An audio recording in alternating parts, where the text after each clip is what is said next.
Division 1 in Heroes Lounge. We're back with another banger, to be exact, the Geilen banger against Team Kayak. So a couple of the top teams in Division 1, and over to the left side, now best of three as we're kicking things off on Volskaya Foundry, is the German team. With Ultralisk on Genji, we got X-Ray on Blaze, Hazu on Hanzo, and look who it is, Darkmork. Already talked about him the other day. He's playing Muradin, and we got Death Knight to round the draft out on Malfurion. Over to the right side of the map, Master Chips for Team Kayak with Leoric. They're trying to stay afloat with Jayhard on Sylvanas, Arian on Zeratul. Link is going to try to plug all the holes in the defense here, and we got Torjan on Johanna, as both of them are going to war in the middle of the map in our 5v5. I can just say again that I'm absolutely happy to see Darkmork in the game here. I've been talking about this in the first match that I casted off the team, but it's just cool to see players come back that played in HGC. And with comeback, I don't necessarily mean that they're now going full die-hard in tournaments and participating everywhere. We talked a little bit about the advantages of mixing teams up in Heroes Lounge, playing with some buddies, and not necessarily the same setup and team lineup that you would go into a tournament with. But it's just so cool to see Darkmork again on the screen here, and it's a little bit nostalgic. Nice kill against Hazu, by the way, so that was nicely done. We got the Shimada brothers united on the blue team side, and just a second ago they were very close to being united in death, but it's Death Knight that falls instead. But Hazu got murdered, and Zeratul is absolutely ripping them a new one. Arion is beastnit right now. I like it. Opening things up with a bit of a bang. Now granted, Sylvanas died, but they still took 2 kills against the Geilen banger. And well, they're banging away. They're going for the camp on the left side. The red team is doing the exact same thing as you can see here on screen. We get the cleave build currently for Team Kayak, which is actually kind of interesting. I mean, normally when you're going into a cleave build, it's a lot more likely that you're starting thing or that you're continuing things with a Void Prison later on. There's very little that they can combo with a Void Prison though. They have the chance to maybe combo Wailing Arrow with a Void Prisons. There's at least one potential play, but we'll see if he deviates a little bit away from it and tries to just go for the engaged cleaves here with his Might of Nerazim on level 10. But this usually leads to Void Prison isolations, and we'll see how they're playing around it. But on top of that, we now also got the paralyzing rage over here. Ana already gets caught and rooted. It's Genji that dies though, but Ana also doesn't make it. Death to all Overwatch heroes. Yeah, Overwatch, or overrated. They're going down. They're going down fast. Hanzo died, Genji died, now we got Ana dead. So yeah, they're all dying pretty quickly over here. Talking about Ana, they're coming in with the contact healing and the overdose. Alrighty, so there's that. And in the meantime, we got on level 4 the Reverberation for Muradin. Still a talent name that triggers me. I know. I talk about it all the time. But why is this one called Reverberation even though it doesn't have the second clap? Why? Why? Why is the one with the second clap called Thunderclap? Makes no sense. My theory is somebody at Blizzard fucked up and it was supposed to be named the other way. And somebody just screwed things up, and that's why the talents are now named the way that they are. There's a way more... honestly, the theory makes way more sense. Look at Zeratul. I absolutely love how he's getting super aggressive in these fights right now. Arian, I'm going to keep my eye on you. Let's see if he can do that after level 10 as well. Now in this case, he didn't find a kill. It was the blue team that got one. They took Sylvanas down. We now also have on top of that, with the level 7 talents coming in, Rejuvenation. Yeah, Genji went into the Shuriken Mastery, and we got the Cyber Shield over here. And down at the bottom of the map, they're trying to go for Leo, but the Janitor trying to take out the trash at the bot lane. Alright, Master Chips is chipping away at the hit point pool of Blaze. We now at least get the Seeker in the dark, and we also got the Psionic Strength. So, okay, they're not going all out into a cleave build here with Zeratul. Yeah. Not full on. We got the Willing Vessel. Same time also for Muradin. Give him the axe! Budget Gimli is again at it, dropping the axe and the hammer on his opponent. And by the way, Volskaya Foundry, I always talk about this one. This is a pretty shitty map, and most of the players agree on that. Nobody really likes it. But Ultralisk apparently really loves it, and that's why the blue team picks it. That's what we learned in the last best of 3 series here in Division 1. Because I was thinking about it during the games and I was saying like, who picks Volskaya? And then I think it was Death Knight who jumped in and was like, well, we don't want to play it either, but Ultralisk, he loves it, so yeah, that's where we're going for it. And I don't know what he likes about this map.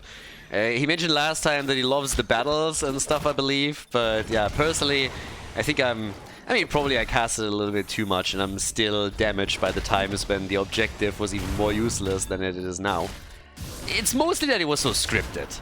I've been talking about this in the past as one of the maps that probably benefited the most from the fountain health now being tied to the fort, because previously it was just so scripted what kind of rotation you had to complete on the map when you gained the objective in order to stay ahead in the game. That was just boring as hell.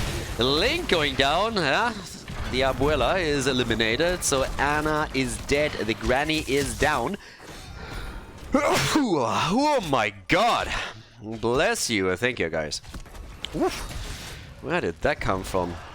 Oh, talk badly about Granny and all of a sudden I got a sneeze. That's karma in action right there. So they got level 10 first. With that kill, the blue team pretty much secured themselves the first objective.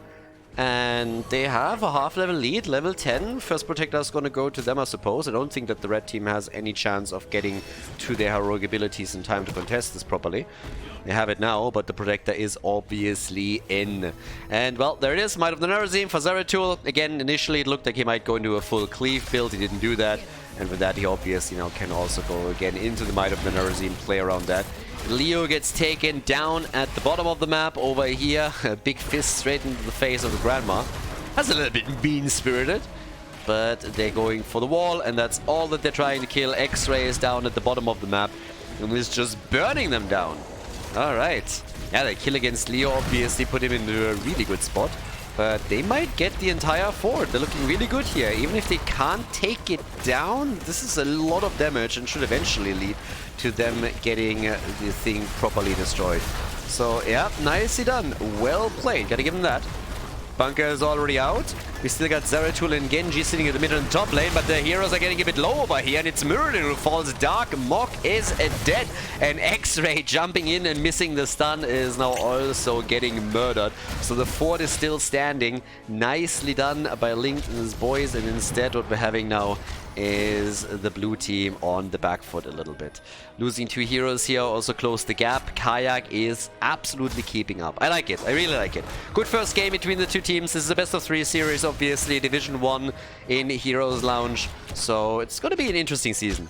We had already a couple of games covered. And we're going to keep especially an eye on teams like the Geilen Banger. But we got a few others that are also doing very well at the top end of the standings right now. Now, this is only the first game, obviously, in the series. We got the 20k damage for Genji, as he's just zipping around. Sylvanas with 18,000. Oh, Darkmok! Yep, he got killed. The conveyor belt didn't help him either, but him trying to jump out and then Johanna sucking him back in, obviously didn't really help him. Now X-Ray down at the bottom of the map might also be in trouble. He has to bunker it up, loses his ult, but still makes it out. So at least there's that. The blue team at least is trying to... they're actually using a turret. So they're exchanging items here. They're getting a turret for and trading it for the healing beacon. I mean, that's a good trade. They're trading up here. I like it. But still, would of course love to walk away with both, I suppose. Level 13 talents are in, and we get the healing static. Interesting. I honestly think that Darkmok misclicked here. Normally when you go healing static, you want the double clap. You see, Darkmok probably did the same thing that I was talking about earlier. He looked at the name and not the description. And then he saw reverberation. He's like, ah, the double hit. And so he went for it. And now he's realizing, ah, damn it.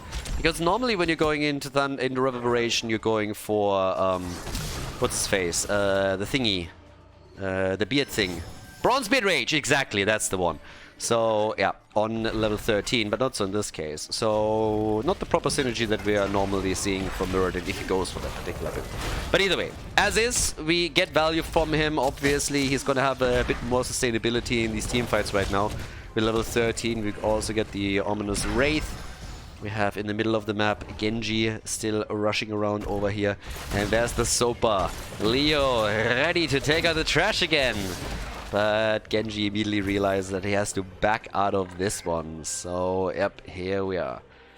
Janitor is just such an awesome concept. I mean, honestly, I was initially a fan, a Chinese Heroes of the Storm fan that came up with that concept. And I think after he made his sketches and they were on Reddit and everywhere else, it took Blizzard like another 4 or 5 years or so until they finally included him in the game. Obviously, probably some legal stuff there going on as well. But that was always an absolutely amazing one. Now, as I said before, my personal favorite, or one of my favorites outside of the janitor, would really be them going for a baseball player. Like, give him a baseball bat, make it a batting cage, and then whenever, you know, just goes for a full swing, he just hits the ball out of the park, and when he kills a hero, then you get some home run music or something along those lines. That would be my favorite, I think, but the janitor is just fucking fantastic, and there's a lot of good skins for Leo. Star-Lord not being one of them, by the way. That skin's shit, so yeah, just so you know. But the Ice Giant, for example, is pretty cool. Nano boosted Sylvanas and Zeratul. Again, cracking it up here. Genji even has to X-strike out, so they're very much so on the back foot. As we got Team Kayak paddling towards a potential Team Fire victory here. They got the early level 16, they go for the fort up at the top. They already lost theirs at the bottom of the map. I talked earlier about how they're likely going to lose it since it was so low. But here now comes the counterplay. So in structures, the teams are even again. Nicely done. And especially the plays from Zeratul are keeping the red team afloat right now. So Team Kayak currently, they gotta be careful here. Once again, that's the kill, and Sylvanas is dead. And she might not be the only one. They're still looking for a second kill that they currently can't get.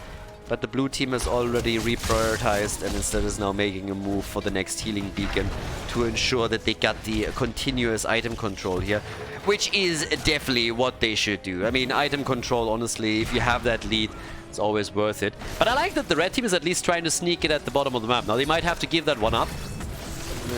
Arrow is not hitting anything, but the fight is still going on. There's the beacon already, and Zeratul is dead. Link is on the run. Granny is maybe making it out. Hazu. No, that's a kill. I like how he completely missed it, but Anna still gets Hanzo'd. So, yeah, Blessed Shield came out too. Jojo is on the run. Everybody's just trying to get away here. They're scrambling. The banger. They're banging again. But Darkwalk has to go for the ult. And as the towers nearly took him down with the help of Sylvanas here. 8 kills to 7. Nice back and forth. Hit after hit after hit. That's a pretty good one. We got the sentenced to death over here. The Royal Focus. And after 12 minutes, we've only seen 2 forts destroyed. 2 forts. All that's been taken out this far. Nothing else. Now, Nazo and his boys, they still have a ton of items over here. I mean, the 2 turrets alone are really going to help them here, obviously, already. And now they're trying to push the middle a little bit. With the minion wave, they just escorted in. They can do some damage, but they got to be careful, too, because the red team is still very, very close in experience and can immediately rotate in to try and stop all of those shenanigans here. Yeah. Also, worth highlighting, Mind-Numbing Agent over here, a little bit of spell power reduction that Link is currently trying to play with. So if you look at the build, he starts with the Contact Healing into the Overdose and then the Mind-Numbing Agent as his particular setup. Then with the Smelling Salts and the Active Reload, trying to round this out a little bit. Yeah, Arian getting pushed back here once again. 50% HP on the fort. The objective is fought over, and this is the second objective. So despite the fact that we're already 13 minutes into the game, nobody has really done a whole lot around Protector number 2. So this is one of the big issues with the map just in general.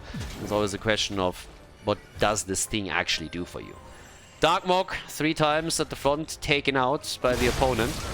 Of course, the blue team is hoping for level 20 at this point. X-Ray still sitting here at the side. But they're trying to gank up on him. And they will actually get him. That's a kill. That's the kill right there. At least it should be. There's nobody there to help him out. In the middle of the map, on the other hand, Leo dies. And he made it out. They didn't want to follow. So they didn't want to dive too much because they knew that somebody was rotating over. Lane dodging that arrow. Not even close. But yeah, nicely done. I got a little bit spicy over here. I thought that Blaze was dead for sure, but with Leo dying in the middle of the map, they realized that they don't have as much time as they thought they had. So they only could force out the ult, but that was about it. Now we're on level 20. The fort in the middle of the map has been taken down. We get the bullseye over here, the rewind, and the red team is struggling to get to their level 20. They need their storm talents. They are heavily ahead on the second objective, but as I said before, nobody has really gone for that in any way, shape or form. Half a level to soak, and then maybe they can make another play for the protector. And honestly, as this thing scales into the late game, they could definitely do a bit more work here. Hanzo is still going to be a pain. He's going to chunk it down quickly, but still. But as it stands, I mean, not a single fort has really been attacked. You can see them rotating topside now, hoping to get the experience for level 20 right over here. They're actually sneaking this. So there's nobody here to contest this. Everybody is still going for items. That has been the huge focus of the blue team. And as they're locking in the final talent, they also have the protector available. So first and foremost, we got Buried Alive. We got the Radiating Faith. And we got the Twilight Falls right here. It's party time. Nano boost is up as well. So let's go. Let's see what they can do with this bad boy. We're gonna go full mech on this one and see if Team Kayak can mech it happen. Okay. Yeah, if there's no fighting, I have to entertain myself somehow. That's just what it is. Either way. So you can see Hanzo is, yeah, he's crushing this one pretty quickly. Blaze has fallen at least this time, but the Protector is not doing nearly as much as they were hoping here. They should still at least get a fort. I would be kind of shocked if they can't at least take a fort down on this one, and that's exactly what they're currently trying to go for. Fort is gone, and with the 5 versus 4 advantage and 45% left on the Protector, here's the opportunity to make a move and at least nibble a little bit at the hit point pool of that keep at the top side. And if they can, of course, get another kill here, that would be the dream. So yeah, this one's opened up. Maybe play around the abilities a little bit, but yep, there it is. They still got Sylvana, so there's a chance to even take the entire thing down. The arrow is nice though, but look at the nano boost that Zaratuli gets the kill on Malfurion. Perfect timing here for them. The support gone, and that should seal the deal for the top keep. Darkmook is still trying to slow them down a little bit. That's not working though. And the keep is gonzo. Adios. We got 50,000 damage by now for Sylvanas, 55,000 for Genji. But I gotta say, 9 kills to 9 with 17 minutes in. Exactly. But the big question, of course, now, can they go for the core here? This is an awesome start into the series. This is a really, really nice one. I like this. Stomphold full on into the face of Sylvanas. She definitely needs a dentist after this one. That one hurt for sure. That smile cracked a little bit, I can tell you that much. Then again, the question is, does Sylvanas actually smile? Not so sure. Either way. So, that jet propulsion gets shut down by Ana. That got close here as well. Once again, Zeratul on the warpath. They're going for Genji this time. He's protected, by the way. Still trying to get out. Nano boost on Zeratul. He's looking for kills, but it's Leo who activates his trade first. Zeratul still slicing, dicing, and they're getting the kill on Muradin. Damn. Muradin got crushed, but so did Jojo. Johanna dead as well. And Zeratul killing Hanzo. I'm telling you, Zeratul is absolutely murdering it here. He is everywhere right now. It's crazy. Genji, of course, fully capitalizing in the meantime, as you can see in the battle from the living weapon here on level 20. Getting those massive, massive cooldown reductions. And yeah, he can do work. But so can Zeratul. And it is a 3 versus 3 on the map.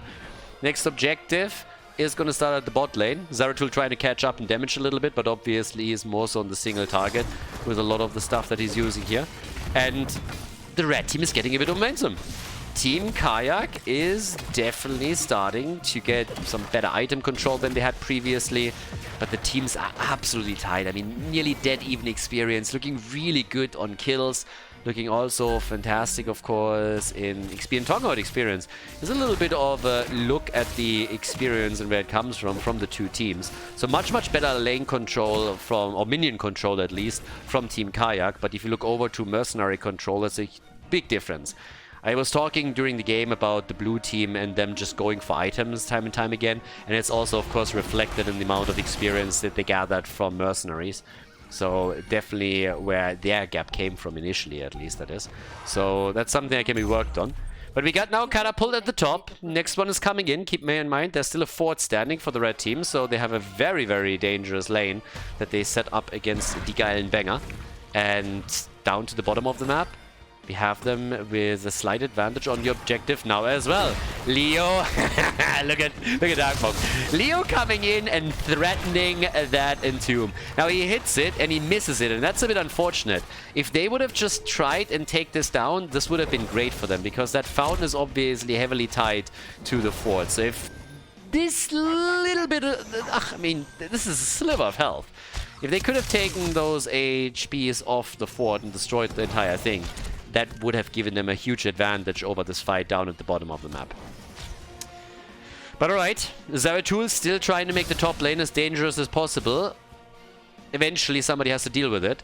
Arion knows this, of course, as well. And the rest of the team is still trying to set this up properly, as they should.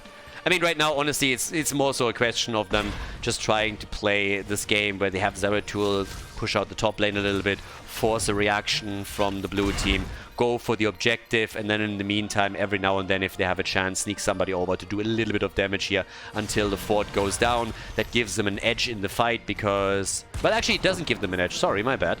For a second, I thought they still had a fort over here, but they don't. So, yeah, this just evens the fight up if it ever comes to it. Blue team with a pretty good reaction at the top, though. I really like this. So one of the ways that they can deal with that pressure a bit is not only to push the lane out, but also to take the fort down, which at least sporadically is going to spawn catapults for them. That's exactly what they're doing. But Team Kayak is also responding. Not only do they get a much bigger lead now on the objective, but they're also getting more items. Now they, of course, still have to react as the keep is getting attacked here. But if they get out of this one on an even footing with the blue team, they shouldn't have an easy time to go for the objective here. It's only 2 percentage points that are missing. So yeah, me likey. Over here we go, and Deck Strike! Trying to secure Blaze, trying to zone for him just a little bit. It backfires. Blaze goes down before he can activate the bunker. Hit by the bird alive of Leo, and now they're on the run, and that is bad news for the blue team. Yep, the Geilen banger in trouble. We got the red team, Team Kayak, trying for the next objective. They want that protector, and they're gonna get that protector. And as long as nobody dies on the side of the red team, they should have a pretty good one here. And oh my god, it's getting even better for them. They kill Hanzo too. That's fantastic. That's absolutely fantastic. This should really help them. Now, a keep is guaranteed at that moment in time. Yeah, the buried alive missing, that would have been great if he could have landed that too. But instead, they're taking the fight, and they shouldn't. In a 3 versus 5, I know that the idea is to get a kill while the protector is here and then stop that onslaught a little bit, but I don't think it's really going to work out for them.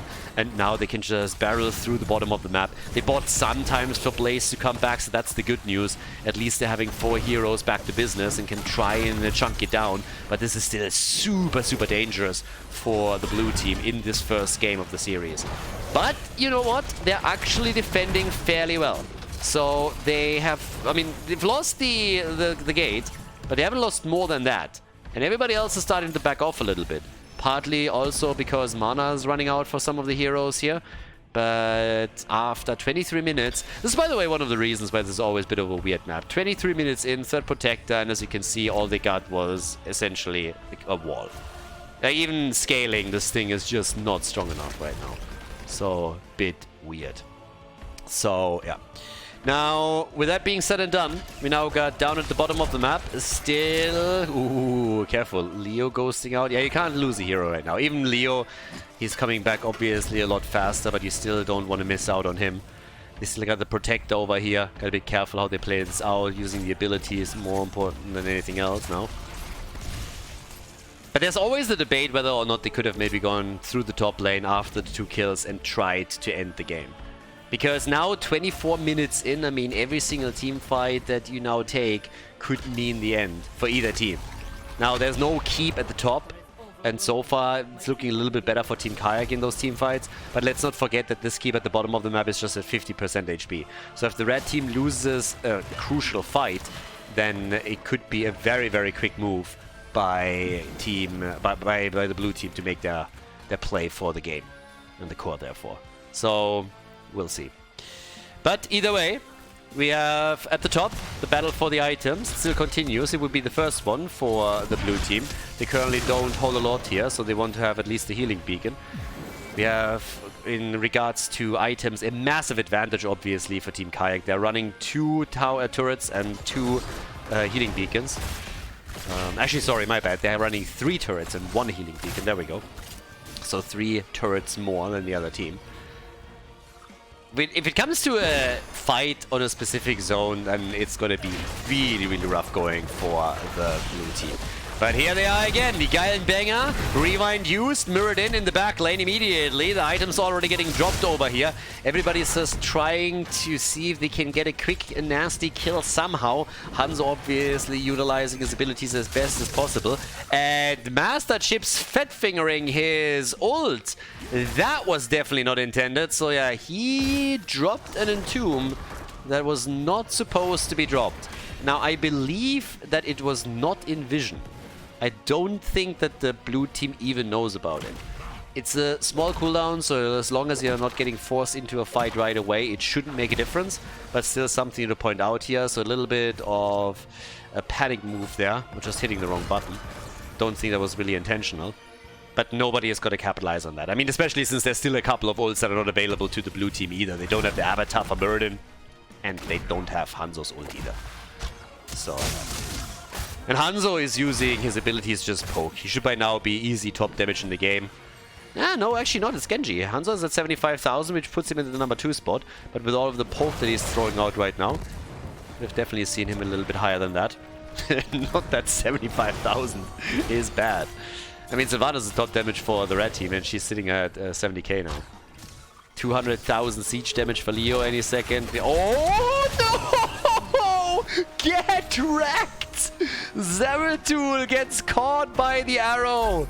Those bloody Overwatch heroes. There they are. Once again at the end of the game. The arrow connects. The stun is there. Zeratul is gone. And that might have just been what tips the scales in favor of the Geilen banger. They immediately start going for the bottom keep.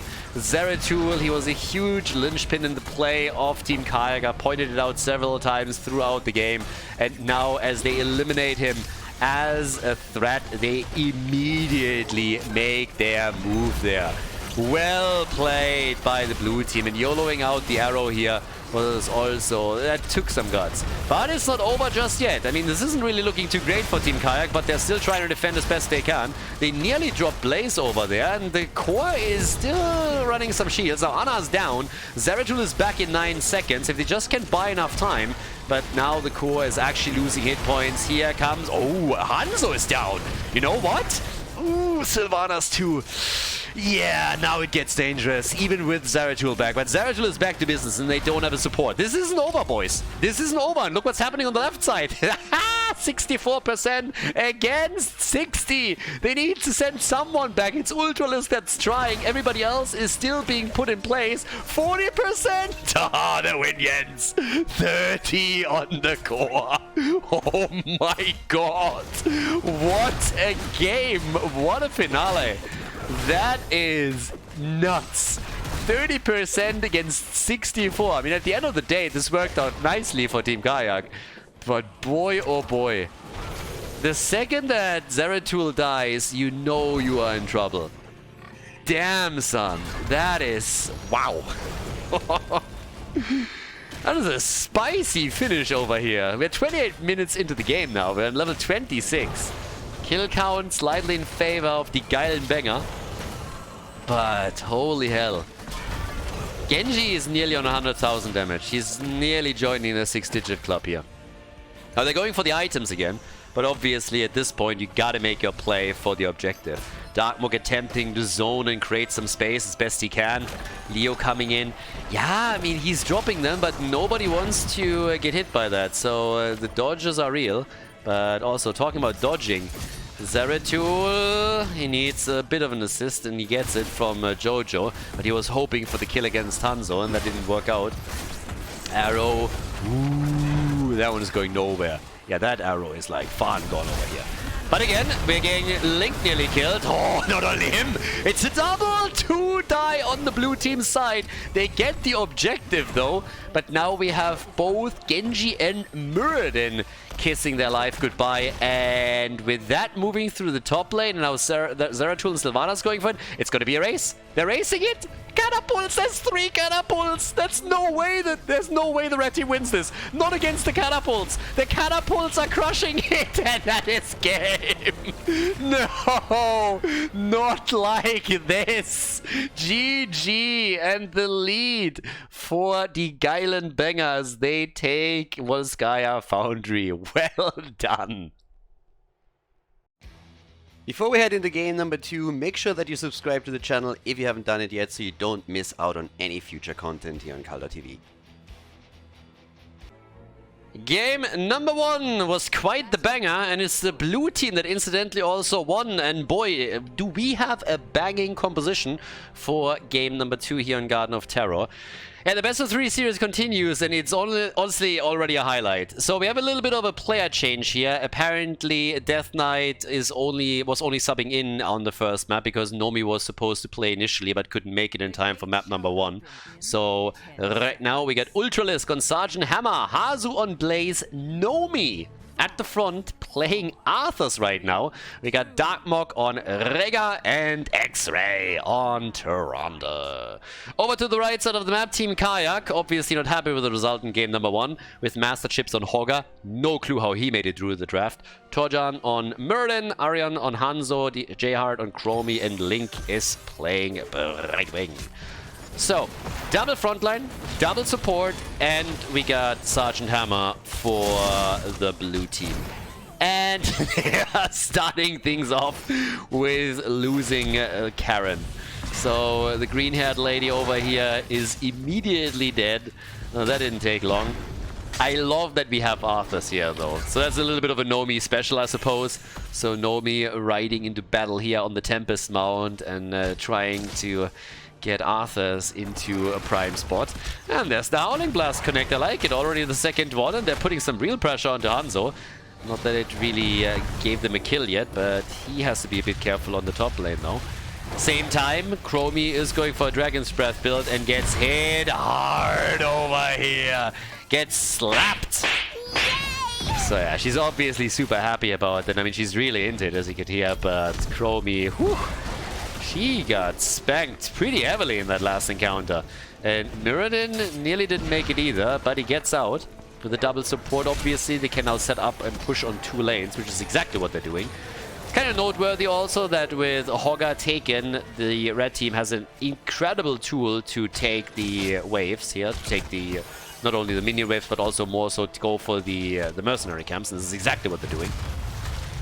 But, yep, as you can see here, we have Chromie working on the Siege Giant camp. Same is happening on the left side. In this case, the Bruiser camp that they're trying to take. Over here now, this time the Thunder Burn, so very likely healing static again on level 13. I mean, this time with the actual synergy. Tyrande went into the two-shot aura, and now Loon's chosen over here. Whereas we're seeing the siege tactics for... So even a little bit more survivability on the side of Ultralisk right now. There's a lot of protection, obviously, for him. Not only do we have the zoning ability from Arthas, but at the same time, you're also looking at the double support. So they're really trying to get Sergeant Hammer into a great spot. Chromie is going to attempt to fire away against the backline. It's also one of the reasons why we're seeing the focus immediately here with the deep breathing on level 1. So, yeah, we'll see. Muradin, he's down and all the way up at the top. We're now having, after this first kill for the red team, the play happening on trying to push the gate down a little bit. Now the first seed is up, and the blue team is able to get this one. We have, as I already said, game number 2 on our hands. So with a 1-0 lead, if the Bangers are now locking in a second victory, then they would claim this best of 3 series in Heroes Lounge Division 1 with a clean 2-0 victory, and that's exactly what they're working for. With Sergeant Hammer, you have a lot of push potential, especially when you get the Garden Terror as well. Now, with the Frozen Wastes on level 4, Arthas is going, of course, for a lot of control, but you don't really see him a lot more these days. With the double support, it's going to be a bit easier to keep him alive. His problem has always been just the lack of a proper engage or disengage. The only thing that he really has to his name is the Frozen, the Waste thingy, the Howling Blast. So with the Howling Blast, you can at least close the gap a bit, but it's also a skill shot, so that makes things a little bit more tricky. And if he finds himself like here, a bit out of position and ganked up, then he has no chance to really make it out. So Muradin, he can always hop in, hop out. There's a lot of other tanks that have a bit more survivability than he does, but for Arthur, that's always a bit of a problem. Where he shines, of course, is to just control the teamfight as long as he's alive with his slow, but also with his control against auto-attackers, which is why we've seen him in the past a lot against Illidan's and against Greymanes, of course. I mean, back in the day, of course. But yeah. So the pressure continues. They're still trying to do their thing here. They're currently having a quick kill on Hanzo. Yeah, he didn't stand a chance there. He got hammered hard. And now, after they destroyed the wall, they are already starting with the fort itself. Ultralisk makes his way out. Chromie not baited into an early ult. Keep in mind, siege tactics on level 4 going to make it pretty easy for Ultralisk to escape here in most cases. We got the hover siege mode for the extra mobility now as well. And down to the bottom of the map, again, the second duo with Rhaegar and Blaze pressuring against Master Chips. So things are actually going pretty well for the blue team. You gotta be a bit careful at the top lane now, but with Arthas rotating in, that's something where they could make things very, very difficult for J Hart and for Link. Chrome is trying to help out. Okay, instantly mirrored in with a quick jump as they're focusing their attention on Tyrande, but she's still able to get out of the fight. Eats another Sand Blast, but they're turning it on Muradin, and they're forcing him back quickly. Chromie already waddling away too. The Sandwich is doing her best, but he's not able to get a kill yet. Whereas down here at the bottom of the map, we got a duo trying to steal some Siege Giants. And Brightwing is now coming in too, so they have to abandon the idea. I like the initial thought, but now Hazu is going to die for it. So the idea was there, but they get caught, they get killed, and now the camp is also taken by the red team. So they didn't really get anything there.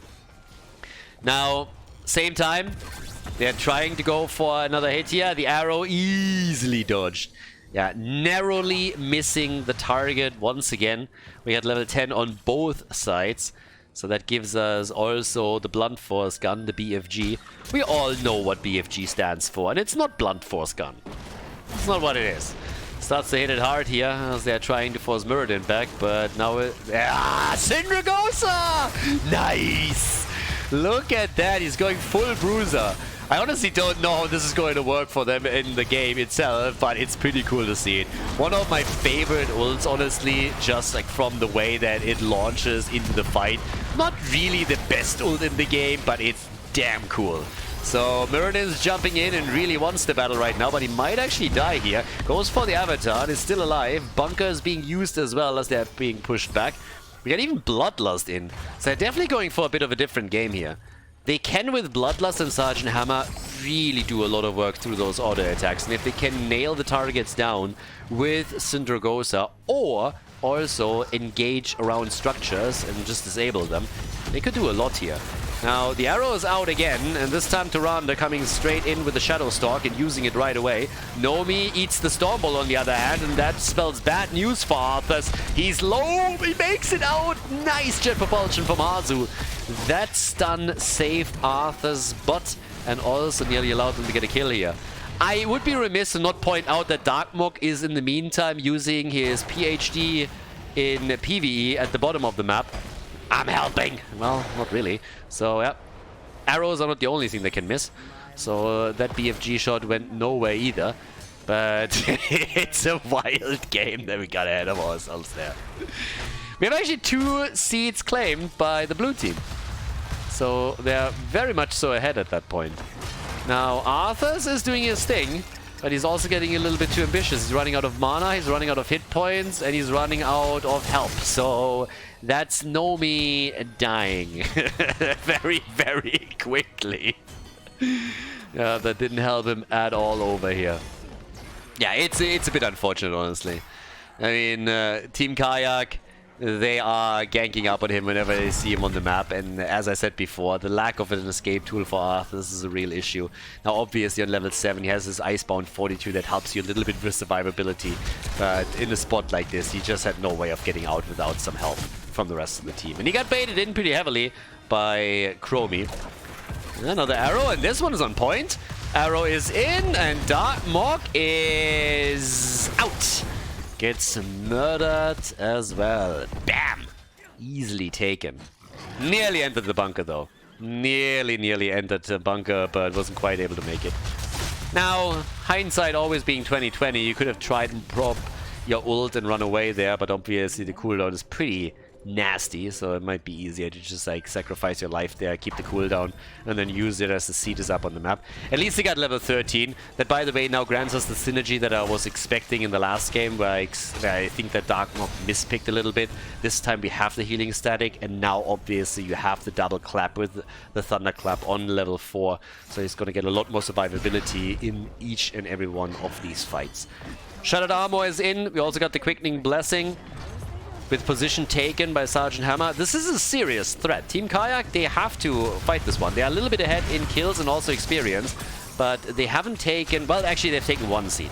It doesn't change the fact that if they lose here, they are going to get crushed by Garden Terrors pretty quickly. You're talking about getting crushed. Chromie gets crushed very fast. No chance for her. They were trying to go for another kill over here and couldn't quite pull it off. But Hogger might be in trouble. He's not the only one on the other hand. There's Howling Blasts coming through and stopping them short. It was nearly the end of Brightwing too, but they could jump away. The good news is that before they did that, Team Kayak set up a nice push at the bottom of the map, which could even cost them a fort over here. Even at the top we had the pressure play out, but here are the Garden Terrors. So now all of a sudden Garden Terrors are on the lanes, and that is definitely pushing this out for the blue team. So the scales are getting tipped in their favor a little bit by this, but the defense is already there. Now top side, the fort will likely fall, and that should be the lead for them. I mean, again, they're taking some structures at least. That's unavoidable. I don't think they can take more than 2 forts at the maximum, but even that, of course, is a big lead to have. Catapults are going to spawn. You're going to get a bit more pressure in general on these lanes. Down at the bottom of the map, they are at least losing Rhaegar, so Team Kayak is still trying to kill him there, and they are saving another fort. Good for them. 6 kills to 4, top fort fallen. You know what? This could have been worse. This could have been a lot worse, honestly. So not as bad as I thought it would be for them. With only 1 fort being destroyed, they don't have to worry about lane pressure too much just yet. There's still some troubles, of course, brewing. But yeah, 6 kills to 4, nearly level 16. The red team, they gotta win this one. Keep this in mind. If they want to have a chance of winning the series, they need to now buckle up, get a few more kills, get ahead, win this game. Oh, yeah, these arrows today, I don't know. I mean, they're everywhere. Just not on target. Shouldn't quite say that. It's not quite fair. At least they got the kill on Rhaegar earlier because Arian dropped them on absolutely on point. But yeah, either way, as it stands, the red team, they gotta step it up. They have to. They need to get kills. They need to get ahead. They need to claim victory here on Garden of Terror to force map number 3. They were so close to winning the first map, but then at the end of the day, it backfired for them. So yeah, it is what it is. For now, though, it is the Sergeant Hammer show. So again, they're getting Ultralisk slowly forward. They're going to try and capitalize on that siege potential, and of course now they also have the Giant Killer. That's definitely bad news for Muradin in particular. He's not going to like that at all. And well, we got Arian still jumping around here. Hogger is in the middle, so is Arthas, by the way. But they of course still got their 2 supports here. Chromie is the biggest threat. Chromie is definitely the biggest threat to Sergeant Hammer in particular, and she is trying to pull her weight here every single time she can. And well, there she is again. And this time it might cost Hazo his life. Here's the ult! Another arrow! And And Hazu is dead. Literally half a second before he had his ult back. Half a second before he could have gone for the bunker. But that is another player for the blue team down. 60,000 damage, by the way, for Sergeant Hammer. We got 39,000 for Hanzo. I shouldn't be so stingy here. It's 40k. And, well, they're still hoping to win that 4 versus 5. Only 1 C to the name of the red team. And they're getting another kill, aren't they? Yes, Nomi is again out up at the front and gets killed again. 3rd time now. So they're chasing even harder, hoping for another Stormbolt connect for Muradin. So far, it doesn't seem like they're going to get that one. But they have pushed out the mid lane a bit, so the fort has taken even more damage. It's a 5 versus 4 situation and will be for quite some time, which should result in Team Kayak getting a 2nd C to their name. And maybe even another camp over here. They're definitely going to try. They got to keep an eye on the mid lane, just a little bit, so that Blaze doesn't flank in. But they've taken the Bruiser camp, they've taken the seed, and that's about as good as it gets for now. They want another one, and this one should fall too. So look at the difference in mercenary experience over here. It's actually huge. I mean, they are doubling it more or less now. So they're doing extremely well. I pointed this out early in the game, especially in the context of them running Hogger, so yeah, keep that in mind.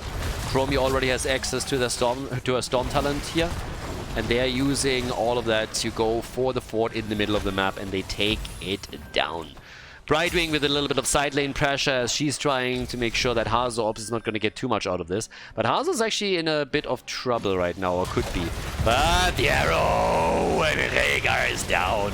So they went for Hazo at the top. The blue team was following to try and assist Blaze, but then Team Kayak just turned around and was like, you know what, guys? How about we just kill these boys over here? So they take down Rhaegar and they crush Arthas, and both of them didn't even have a prayer to use their ult. So both Bloodlust and Sindragosa didn't get used there. And given the amount of times that Arthas has died in this series, you can still make a very good argument for them maybe better using the Army of the Dead. Hogger, he needs to be careful too. Brightwing is instantly trying to help out here, but they're still a bit outnumbered down at the bottom of the map, even with 2 heroes being dead for the blue team. But of course, there is momentum now. There's a lot of momentum. With the seed that was now claimed, they finally get Garden Terrors. Team Kayak is now trying to get to level 20. They have also Siege Giants over here that are already stopping the minion waves a bit. So this is going to be easily pushed out by the Garden Terror. Bot lane is pushing, all of them a bit delayed. It's really the mid lane where they can do the biggest damage. And with them being so close to level 20, there's a genuine chance for them to hit their Storm Talents with all of the remaining heroes for this particular fight. So this is actually big. It's a big opportunity. If you get a kill right now, you can zone them away, you can do serious damage, you can take a keep, and you might even be able to do a bit more than that. It depends on whether or not you're getting kills for this. Now, bottom fort falls, no chance of saving this. This one is definitely a goner. At the top, I don't think there's a way that this is getting defended either. But down here in the middle, you can obviously tell their goal is to destroy this keep. Poke away with all of the ranged abilities that they have. Now level 20 is in their grasp. They get the rewind, they got the anger management. And that advantage with Storm Talents and 1.5 level each should guarantee that they're going to get the keep. And this is just big. Team Kayak is doing whatever they can now to force game number 3. It's not an easy task. I mean, you could tell how strong the blue team is in the first game alone. They did such a great job, especially in the late game, to turn the tides of the battle. But now we have all forts destroyed. They got their level 20s. We have them pushing at the top after they destroyed the keep in the middle. So yeah, they're looking great right now. Damage output, just as a bit of a side note, we got 52,000 for Hanzo, Sergeant Hammer obviously. Ultralisk hasn't died yet, by the way. He has not even died once. 81,000 damage, 133,000 siege damage. Obviously, he has a front line that is trying to protect him as best as they can. And on top of that, the double support. But still, he is a prime target, but they weren't able to take him down once. Right now, with 6 kills ahead, but nearly level 20 for the Geilen banger, we still see the red team poking. They're still sieging. They're still trying to get a few more damage points in against the keep. I'm not sure if they can take it, but they're getting very, very close with this one, as you can see. But they're also running a bit out of time, and with a better safe than sorry attitude, they are falling back for now.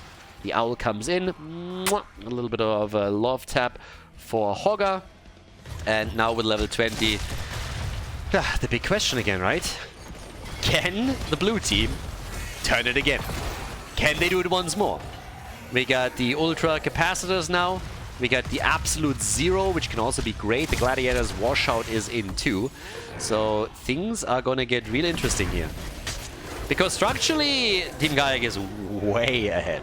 I mean, they've done fantastic in this game. They still hold on to 2 of their forts. Lanes are pressuring very aggressively now against the Geilen Banger, so it could even be another win-in game. But just generally speaking, this is still dangerous. Still dangerous for Kayak.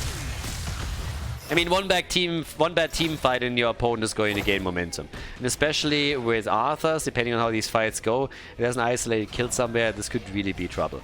Now we got Siege Giants over here. We also still got a camp pushing, so this top keep is still under pressure a little bit. Down here, they're already setting up around the seed. It would be the first one for either team, so nobody's really forced to fight here. Could be given up by the teams if they really wanted to. Especially the blue team might decide at some point that they would rather keep their keep at the top and defend that, so gotta be careful with that. But currently it's all about the poke and the attempt to see if they can maybe get another kill here. So top side, Siege Giants are still pushing out. We have a few remainders of this still stalling it out though. But at the bottom of the map there's also another camp coming in. Absolute Zero is in. Yeah, here comes the next potential fight. They're already trying to go for another kill against the front line here. Mirrodin holding back on his avatar. Doesn't have to use it yet either. So nice. Stalls them out very heavily. This is a problem though. This is damage against the structures. It's going to open the entire thing up. The longer this fight lasts, the better for Team Kayak. Bunker is out, gets defeated. Ultralisk is ultra low. And has to be ultra careful now. So another Stormbolt, another interrupt. The Siege Giants still wreaking havoc at the bot lane. And there's another Catapult now coming in too. So yep, time definitely working in their favor here. The poke continues. Sergeant Hammer is having a great time here. Back to full HP by now. 100,000 damage for her. Torjan trying to get away. Bot lane, the wall is pretty much lost. So yes, they lost the bot wall and they cannot sacrifice that keep. So they have to fall back. And it seems like they're willing to give up the seed. The zoning is happening as Master Chips is creating some space for them. And here's the double channel. Only one gets interrupted. And that is the first one for Team Kayak in this rotation for the 3rd round of Garden Terrors. Might not even come to that. The arrow! Bam! Straight to the face, and that could be the end of Nomi! Nomi! He's dead, but so is Mirrodin. Mirrodin is dead too, so yeah, they got their kill. But they also lost one. Now, that is a different problem though. It's Winion time again, so the core is going to take some damage. Not a whole lot, but at least a little bit. 93%. It's the 2nd game in a row now where we see the minions do serious damage to the core. Now, up at the top, talking serious damage, somebody should probably deal with this. 2 catapults, yeah, you don't want to leave that here. So they can't really set anybody back as long as the Siege Giants are still on the menu. But now that they've been claimed and the teams are starting to disengage a bit, once that they've done that, somebody should try and retreat. Oh, but they're going for the Bloodlust here. And they get the stun against Brightwing and Chromie. No, not again. Are they turning it once more? Is this a repeat of game number 1? Chromie is down. And they're trying to go for another kill. Up at the top, the wall is gone. The keep gets attacked. Oh boy. Oh boy. Is this another game where the blue team turns it on the last moment? We have a seed coming up, would be the first one for them. Mid lane should be taken out and Nomi is taking care of it. The keep at the top is still there, so they weren't able to claim it. Down to the bottom of the map, there's still Siege Giants on the other hand, so that safeguards the keep of the boys on the left. But this is the first. This is going to be the first seed for the blue team now. Yeah, again, you can interrupt once, you can interrupt maybe twice, you can YOLO something else out, but you got to be careful. Now, this on the other hand is getting a little bit more tricky. You got another set of Siege Giants coming in and a Catapult. Team, the longer this fight at the top lasts, keep in mind, Chromie isn't here. Chromie isn't here yet. But this could be more damage on the core, for sure. The longer they are forced into this fight, the more the bangers are gonna lose here. Oh, talk about losing! They're losing Rhaegar!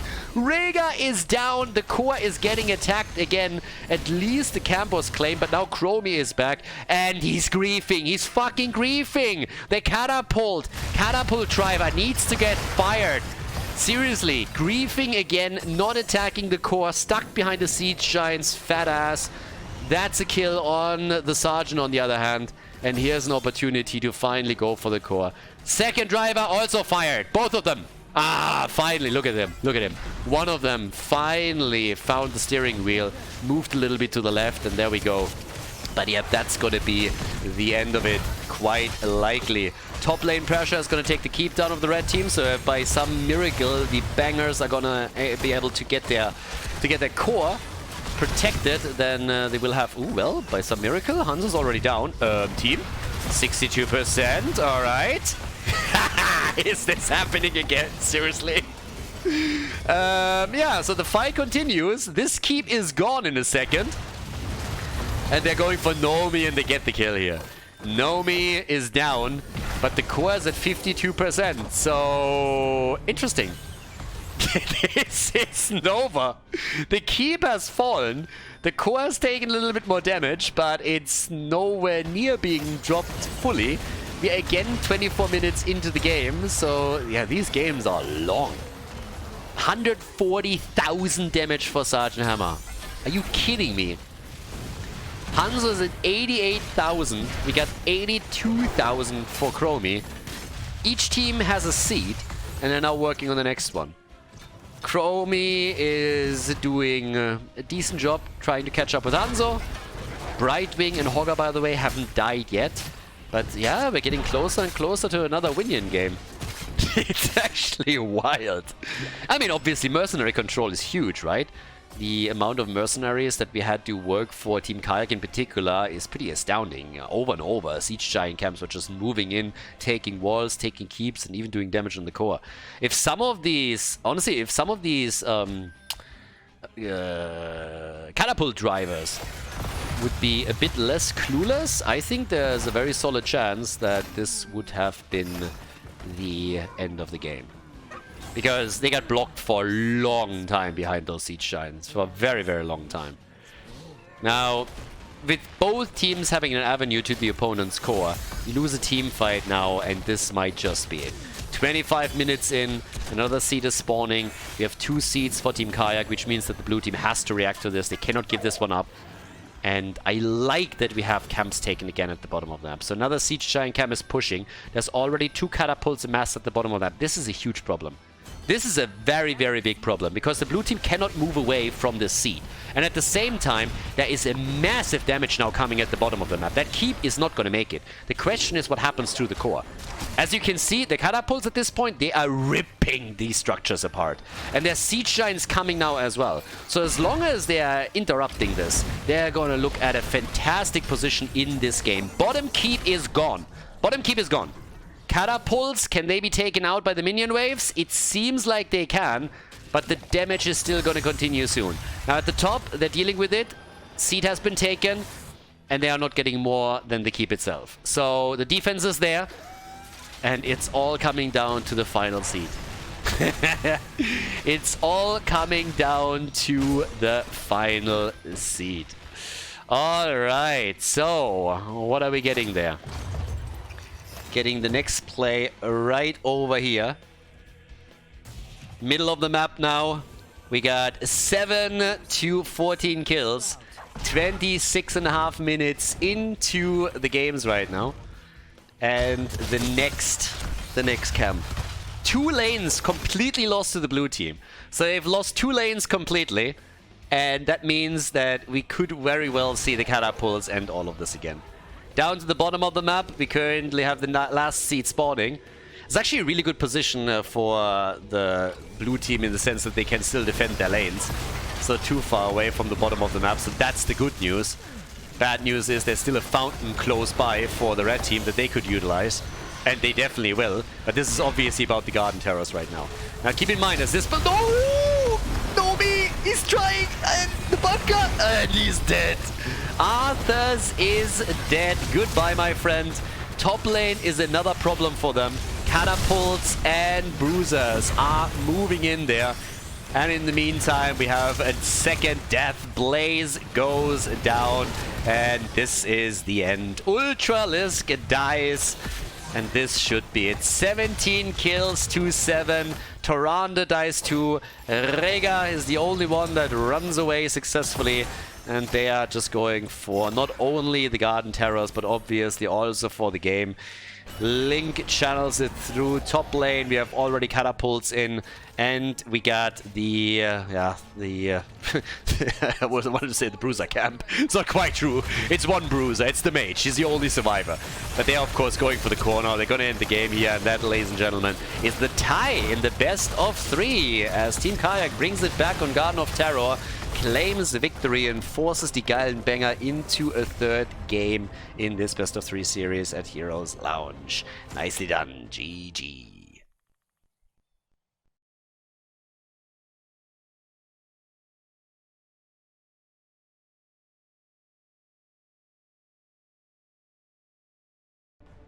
The final map, Alterac Pass, everybody! The Geilen banger in blue with Ultralisk on Genji, Darkmok on Sylvanas, we got Hazops on Leoric, Nomi on Johanna, and X-Ray is playing Brightwing. Over to the right side of the map, Team Kayak, after a successful victory and a little revenge match on Garden of Terror. They are now playing with Link on Lucio. We got Master Chips on Blaze. Arion is playing Hanzo. Torian on Murden. And Jayhard is playing Thrall.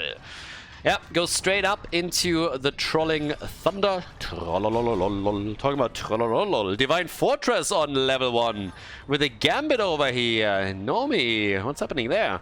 So yeah, Nomi already coming in with a Nomi special apparently. Okay. And, well, at the same time, we now have the Agile Dismount, the Might of the Banshee Queen, and, of course, for Leo, it is, as you can see, the Orson's Renewal this time. So, off we go. The final map, the one that decides who takes this best of 3 series and therefore the most points for the ranking here at the Heroes Lounge Division 1 match. And for Nomi, also has to be a bit careful around this one. So his hit points get reduced a little bit with every single death. And Nomi had a bit of a tough time at the front. Now, to be fair, he went into Syndragosa on the last map, so that obviously made it a bit more tricky. I didn't really think I would see Arthurs outside of Meta Madness anytime soon. And again, for all of you that don't really know, Meta Madness is starting soon again, so not only do we have the group stage starting soon TM, but of course there's also going to be the main event where we have the top 8 teams clash against each other again. So if you're interested in seeing more Arthurs, more Thrall, a couple of Novas, Gazlows, Murkies, then that's the tournament for you. And if you watch this on YouTube, I'm also going to drop a link into the description of the video so you can check the dates out in case that you want to catch it live on Twitch. But either way, as we continue over here, we got the German team, the Germans, over on the left side. It's actually kind of interesting. It's one of the first times that the Germans lost with the Panzer. Usually you can't give them Sergeant Hammer, or it's going to be a more or less guaranteed victory. Ultralisk and Hazu and Nick and others have proven that time and time again. But this time, they got crushed. The late game was a little bit too tricky for them, so Team Kayak bringing it back, and here we go. Mid lane pressure is already on as the red team is suffering a little bit. Both have gone for the camp. And the red team has suffered at least some damage on that wall. We get the same build again for Muradin, by the way, with a Thunderbird on level 4. So he's going to continue with that. Played him already in the last game. We got the Paralyzing Rage again and the Hold Your Ground for Jojo. Ultralisk has to be careful. He's holding his ground for a bit too long. Jayhard with Thrall was already hoping to connect with him and take him down, but there's still no first blood in the game just yet. But this is an awesome series. I gotta admit that a lot of these matches in Division 1 of Heroes Lounge are currently quite fun. Obviously, as I said before, some teams are, you know, just like playing with buddies and not quite the same team that they would play in a tournament with. But it's still pretty cool to see that. Having Darkmok, having Nomi, the names of old here right away once again is pretty cool. It's a bit nostalgic as well. And the games have honestly been quite close. So for now, we'll see which team is going to advance here. The first camp is already up. Normally we're waiting until level 7 until the party really starts. And I don't see a reason why that would be any different here either. So before level 7, normally there's no play being made for those prisoners. Except obviously if you have an Anubarak and you can cheese with the beetles a little bit and just try and sneak in some seconds towards their release. But everybody is looking for a kill, looking for a bit of a gank. The camp gets taken whenever it's available, as usual. So the mid lane pressure continues, and this is really where the wave clears also become absolutely crucial, which is where Darkmog and his Sylvanas are playing a big role now and are trying to eliminate this one as quickly as they can. A little bit more damage also at the bottom of the map, as you can tell right now. We got the Skullcracker on level 7, we got also the Conviction here, so Nomi can make a bit of a play. Obviously with level 7 you get the Ancestral Wrath again. And yeah, they are trying for a few more kills right now, especially in the middle of the map. There was also an attempt by Muradin to sneak somebody in. Down at the bottom, Lucio goes down. They're trying for another kill. And seems like Thrall... Oh, he's making it out of the fight. Very close call, but he was able to survive. So at least there's that. Okay, can they do a little bit more here though? That's the question. Can the first objective be gathered? Can they maybe get another kill? First blood in favor of the blue team, but they want a bit more than that. Top side with Leoric, we now have the Hopelessness, so increases the drain a little bit. Oh, and Genji trying to go a little bit too deep for a kill on Thrall. That didn't really work out. Vision was still there for Brightwing, and Sylvanas comes in, wants to have another shot at it. He's still alive. That's kind of nuts. And they just can't get him. He's toying with them at this point. Nicely done. Brightwing tries again as well. X has to move back and he's a survivor. Don't tell me he's now coming in and helps them to get another kill. That would be bonkers. But yeah, J-Hart, he needs to head back eventually. He needs mana. But what? What is this bot lane right now? It's a bit of a meme. So Muradin has to tap the fountain. Fight isn't over yet. Genji went in to kill him, didn't get him. Brightwing tried as well. Sylvanas came in. Yeah, he's unkillable. Thrall is absolutely beasting it down here. Got a bit close, but still. He is still working on his level 4, so that's a bit of a problem. He is obviously going into the Frostwolf pack, but he hasn't gotten more than a stack or two. So yeah, he needs a little bit more. It's not going to be that easy for him. They are working on the camp on the other hand, so this is actually not too shabby. They might be able to get the first objective. Both teams heading into level 10 now, which gives us the disc. We got the Earthquake in too. He gets the connect, the stack number 2 in the Frostwolf pack. Brightwing comes through right away, and they're dropping even the ult of Leo in. He might still survive here on the other hand. Oh, even using Earthquake to escape. Arrow at the top as they're going for Nomi, and that's a Gambit stack lost. 5% max HP are gone. They were trying to prevent the camp from being claimed by Team Kayak, but the red team successfully gets the Raiders into play, so the first objective is theirs.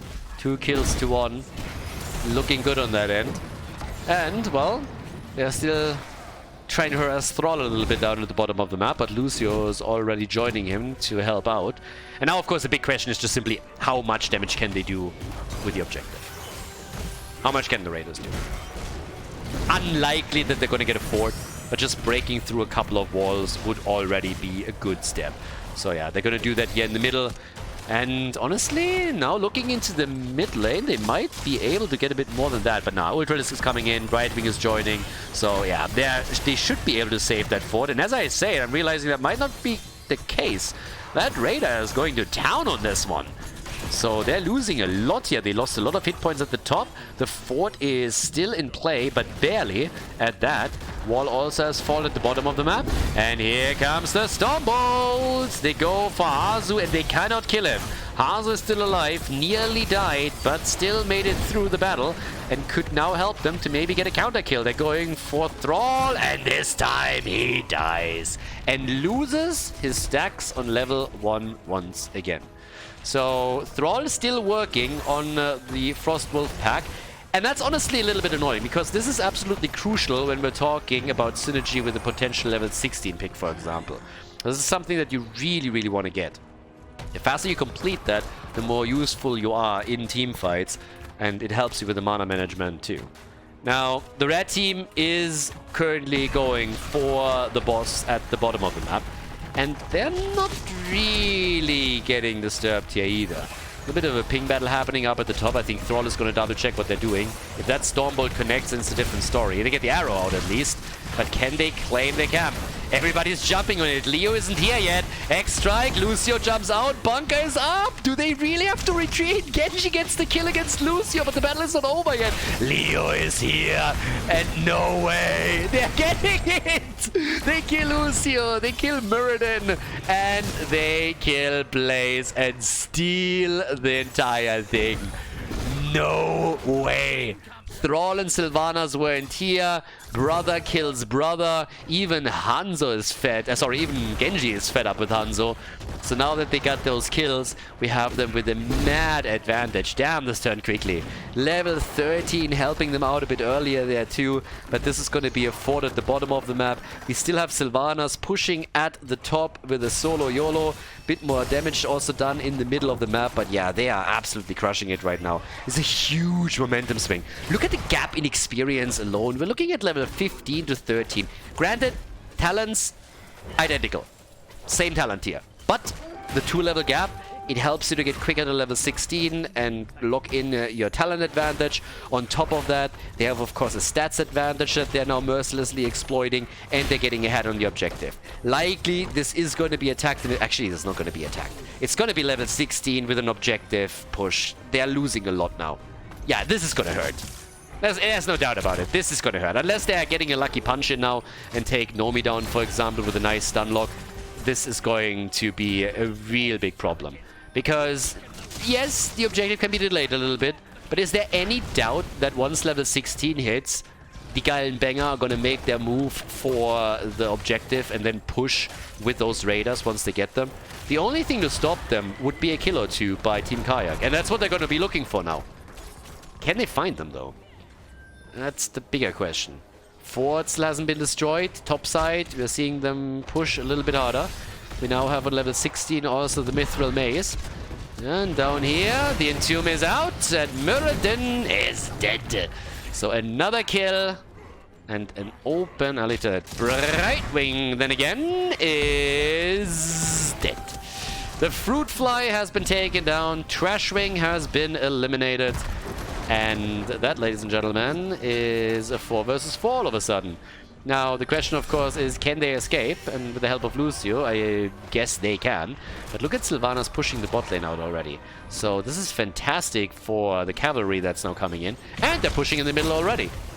So without level 16, have fun stopping that. Team Kayak is definitely in trouble. Every single lane gets currently pressured back, so the cavalry is having a much heavier impact on those structures than if they would have to push the lanes out first. That's a big opportunity for the blue team to get ahead here. Even more so than they already are. So now they're trying for a kill. They stop the... Jesus. Blaze doesn't stand a chance. Gets absolutely crushed here. Runs into the trap, face checks the bush, gets murdered for it. Mid lane, they're defending quickly. Thrall is stopping this at the bottom of the map the best he can. But now they destroyed the top 4. They're starting to collapse into the mid lane and trying to get even more damage done over here. The keep is also going to be on the chopping block as nobody comes up and defends. So yeah, a lot is going to be lost here. The second fort has already fallen. I gotta admit, the Team Kayak is defending a little bit better than I expected them to, but now they have to send some of their forces towards the top or they're going to lose the first keep and therefore the first armor shield on the core. But it seems like they're still busy in the middle and they're losing Lucio, so that is gonna hurt a lot, and it seems like Myrna is also struggling. So another fort is about to fall, and in the meantime Leo is still fighting with Hanzo up at the top, so the fort is down, the keep has taken tons and tons of damage, and this battle isn't over yet either. Earthquake is out after the arrow got used, but it looks like Thrall is dying again, losing the stacks once more on level 4. He's never gonna complete this now, is he? Blaze murdered, only 2 survivors, and boy oh boy. Blue team could rotate top if they want to get the keep. They have camps that they can steal away. They could go for the boss. They have so many options right now. seems like they're going to make a move for either top boss or the keep immediately. Yeah, there's tons of opportunities for them right now to get massively ahead in this game. And with Sylvanas, they are deciding to take the structure down directly. So yeah, Sylvanas disables it. Hanzo dies. Oh boy, it gets worse. That's the one thing that can't happen. You can't just stagger deaths the way that they're doing right now. They're obviously desperately trying to defend here, but this is a bad moment. Now, they are nearly taking Right Wing down. That would have gone a long way, but couldn't quite make it happen. Now, don't overchase this. Because exactly this is happening. Thrall came, saw, and he died again. Veni, Vidi, BG. 14 kills to 3, and of course it gets worse. They nearly have level 20. With the Storm Talons, is there any doubt how this... and another objective popping up too. I mean, they can take anything. There's 2 bosses up on the map, there's an objective coming up. And we also have a Storm Talon advantage that's going to kick in just a few more seconds. This is an insane momentum. They turned a snowball into an avalanche as Team Kayak is desperately trying to hold on to the game. Now, traditionally, you would try and take a second keep down before you go for the core. Only removing 1 armor shield here normally doesn't do the trick. Since the core also regenerates hit points automatically, it's always very, very dangerous to go for it. So, yeah, they gotta really decide how they want to play this right now. And they're giving Team Kayak, at least for the time being, a little bit of breathing space. They're taking their own camp. They have their level 20, they get some mana back, and now we got the Blinded by Light here for Nomi. They want to go for the objective, should be able to lock that in. The arrow connects, but only with 1. That wasn't as good as it needed to be. Buried Alive also stops Blaze Cold. They're going for the kills here. So Master Chips, he makes it out. He doesn't even use his ult, which is pretty impressive, honestly. I thought he would hammer that panic button pretty hard, considering the situation that he was in. 14 kills to 3. And, yep, they are hoping to maybe get the boss, I guess. But even that is... yeah, not really gonna happen. I don't see this being a thing. So, right now...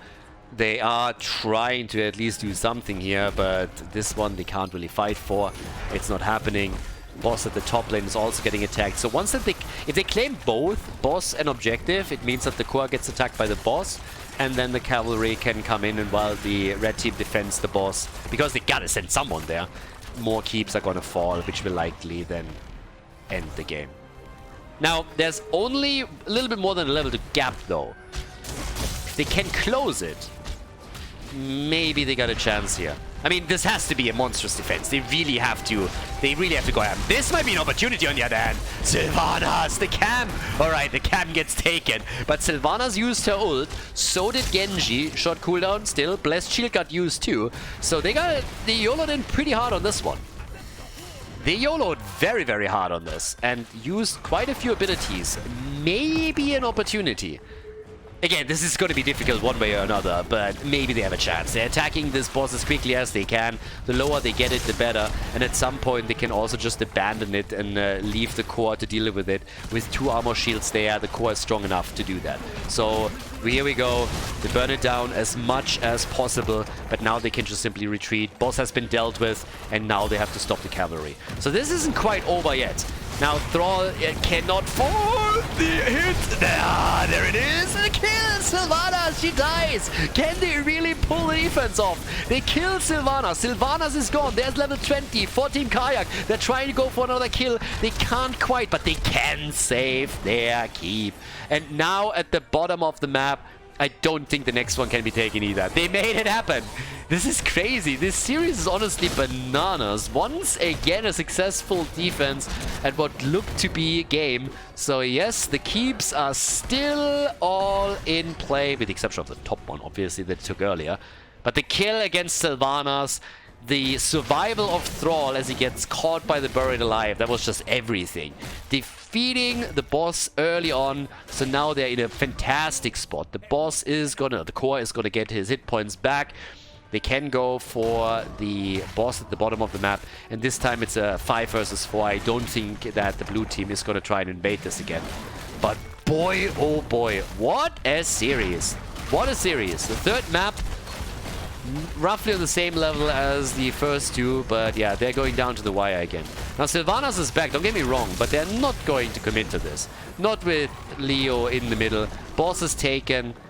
Red team still has a long way to go. They still got a lot of structures that they got to eliminate, but the fact alone that they're still in this game is pretty impressive to begin with. So, as we speak, we have now 14 kills to 4. Then looking at the damage output too, we have 44,000 for Hanzo, 68,000 for Genji. I mean, Genji has been crushing it in this game. Played for the second time now, if I'm not mistaken, by Ultralisk, and he has been killing it. Leo, by the way, yeah, Hazops with absolute horrific Leoric play. I mean, didn't use his trait even once. So, absolute amateur play here from Leo. It's pretty sad, honestly. No trait usage whatsoever. He's the only one in the game. The only one that hasn't died yet. So, yeah. No trait Hazu over here. He is rocking the numbers, at least on the siege damage for his team. And obviously his entombs have been absolutely fire. The buried alive that he... Like, I think his buried alive in his entomb led to 2 thrall kills at least already. Hasn't really missed a whole lot here. So yeah, he is absolutely crushing it on Leoric. Now, they are sending some more minions into the mid lane. And of course, the keep being low means that if the red team doesn't send some of their heroes back occasionally, they eventually will lose those structures, and therefore the armor shields on the core can't really afford to do that. But as the objective is up, both teams are going to be looking for a proper battle here. And then we'll see what Thrall can pull off. Thrall, by the way, still 0 stacks on his level 4. He died too many times. Lost too much here. Nomi, on the other hand, died only once. And that is a lot less than I expected. I mean, I really thought that Nomi would lose those Gambit stacks a lot faster than he did. So far, he has only given up 1. So, yeah, pretty impressive. Good job. Now, we got still cooldown reduction here with the Living Vepma, of course. We already had in, I believe it was game number 1, a triple hit from it. So, let's see if they can do a bit more with this one. But yeah, as is, both of the teams are a little bit reluctant to commit to the big fight just yet. Everybody's looking and hoping for a chance to get that going. Nice! The hits are coming, good, but also the 20 of Nomi has been used. They're trying to go for Blaze, who is refusing to go for his ult. No bunker by him. So Torjan is also hopping out.